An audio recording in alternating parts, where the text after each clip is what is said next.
Now, what happened was Aurangzeb's son Bahadur Shah I repealed the religious policies of his father and attempted to reform the administration. Decline. However, after his death in 1712,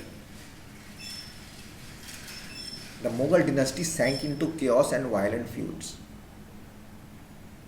In 1719 alone, four emperors successively ascended the throne.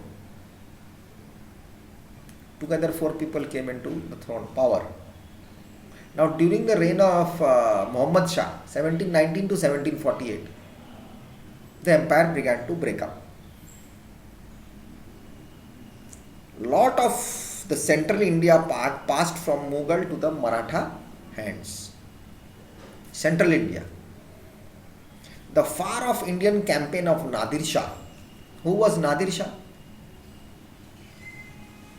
Was the most powerful Iranian rulers in Iranian history, named ruling as Shah of Persia, Iran, 1736 to 1747.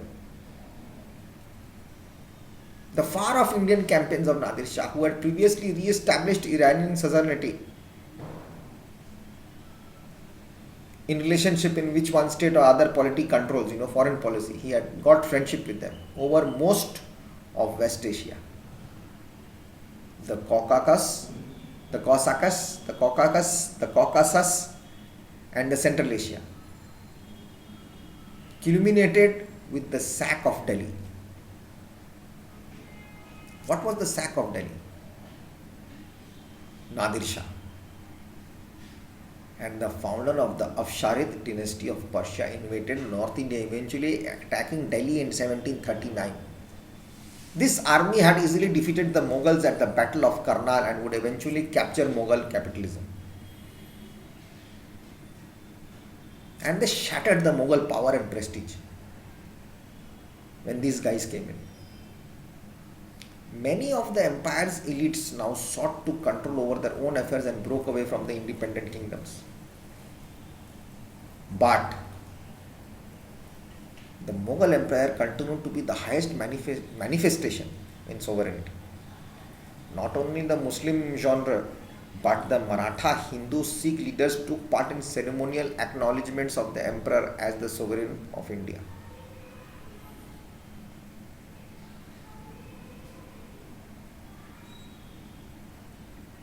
Carnatic wars happened, the Bengal war happened, these politics were happening, global conflicts were coming in.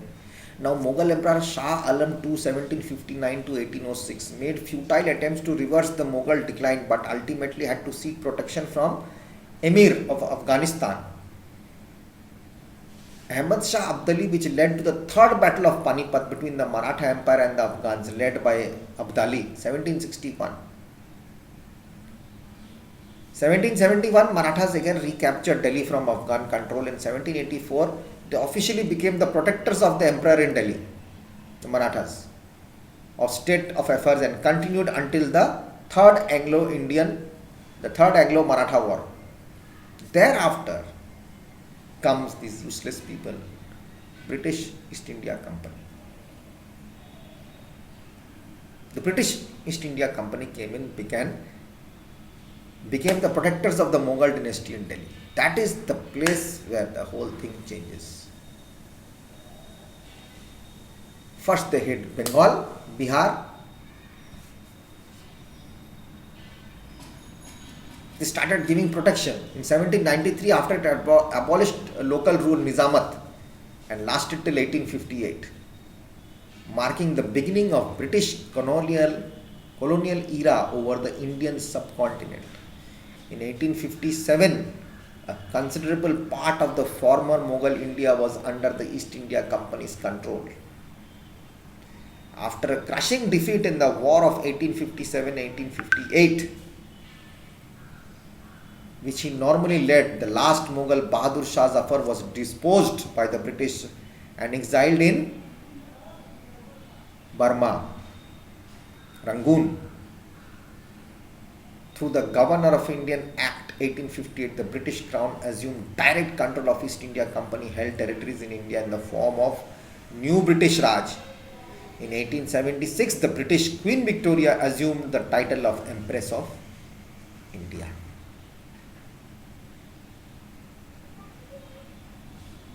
Okay. What were the causes of this decline? They were ruling, we know. A decline happened, we know. What were the causes? What main are the causes that took them down? And British started ruling.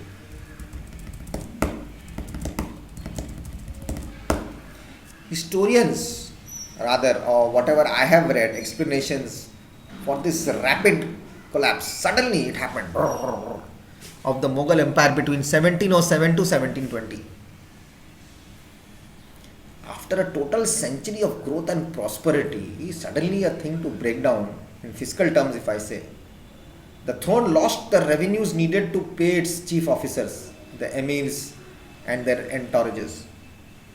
Money was not there. The emperor lost authority as the widely scattered imperial officers lost confidence in the central authorities and made their own deals with local men of influence. The imperial army bogged down in long futile wars against more aggressive Marathas. Couldn't face the Marathas, lost its fighting spirit. Finally came the political actions over control of the throne after the execution of Emperor Farrukhsiyar.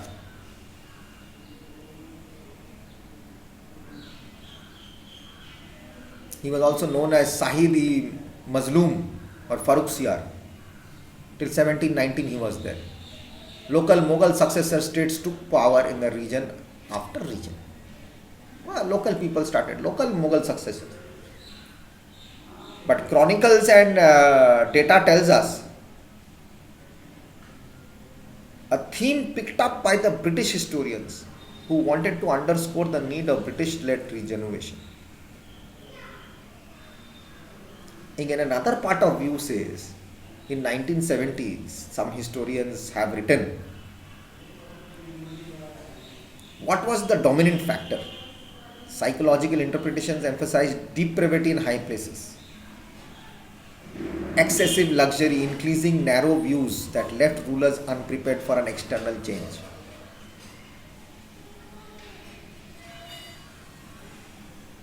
Excessive exploitation of poor people by the rich. Support went away. Hindu bankers were not wanting to work, whose financial support was increasingly needed. The bankers then helped the Maratha and the British. In a religious interpretation, some scholars have also said that Hindu powers revolted against the rule of Muslim dynasty.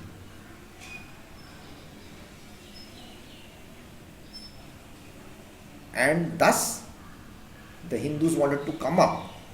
The Hindu-Muslim riot was happening. This all was done by this East India Company. They were dividing and ruling, putting in all useless things into the brain. Then, the Indian economy went through this deindustrialization in the later half of the 18th century as a direct outcome of collapse of the Mughal Empire, with the British rule later causing further deindustrialization. The British again stopped deindustrialization, isn't it? And when the Mughal Empire declined, this agricultural productivity also went down, which automatically food prices went up, nominal wages were lesser, textile prices went high, which led to India losing a share of world's textile market to Britain during that colonial time. In class 9-10 this is happening. Which industry was affected the most during the deindustrialization? The textile companies. The world textile market to Britain, even before, had superior factory technology. But till the 19th century, Indian textiles were the best because of the indigo and their tie and dye. These things were there. There were administration divisions, a Subha, called the Urdu, it was term for province. Subedar, the Subha was also known as Subadar, sometimes referred to Subha. Later it became Subedar, to an army Indian officer.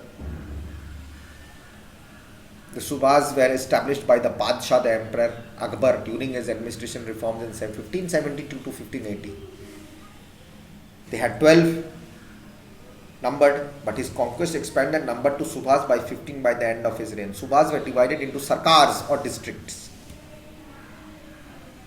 were further divided into parganas and mahis. Parganas we have in Calcutta. His successors were notably Aurangzeb, expanded the number of Subhas further through their conquest. As the empire began to dissolve in the 18th century, many Subhas became effectively independent. Also were conquered by the Marathas and the British. The original 12 Subhas of this total Mughal and Akbar were the Agra, Ajmer, Awadh, Bengal, Bihar, Delhi, Gujarat, Kabul, Allahabad, Lahore, Malwa, Multan, Phatla, that is Sindh. Coinage came in during that time. They introduced, adopted actually the standard size rupee, the rupiah or silver, and dam, a copper currency introduced by Sur Emperor Sher Shah during his brief rule.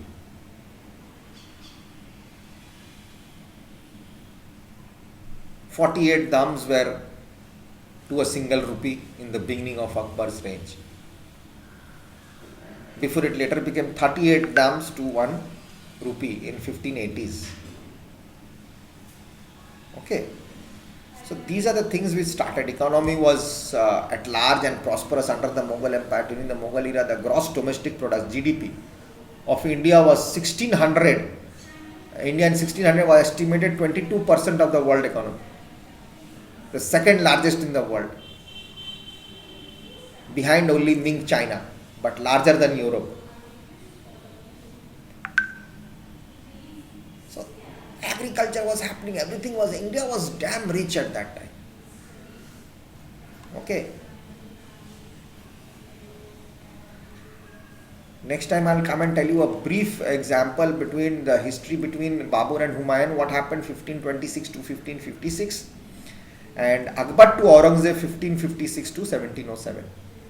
That will be much more easier for us to understand actually what happened during that time and what all took place. Okay, so we are basically, I have told you, if I open the book now, if I go to that chapter, Mughals, the battles which were fought, Akbar's policy also I told you, Ibadat Khana, Tawhid Ilahi and Din Ilahi, these are there. We have to just read through. Jahangir military campaigns constantly happened. The Mughal court, their administration, Aurangzeb as king, and revenue administration. That also I can give you, army administration, which I have with me. That we'll do from the book directly. Gunpowder warfare, arc and architecture, coinage, industrial manufacturing, textile industry, shipbuilding industry, Bengal Subha, what happened. Okay, what were the cultures? We'll talk about this in the next chapter, and we'll just read through and it will be done. It's all about dates, children. So you have to put in your mind into it. So till then, take care, be good and stay safe, and God bless you. Respect your parents, love them, and have fun. Bye bye. God bless.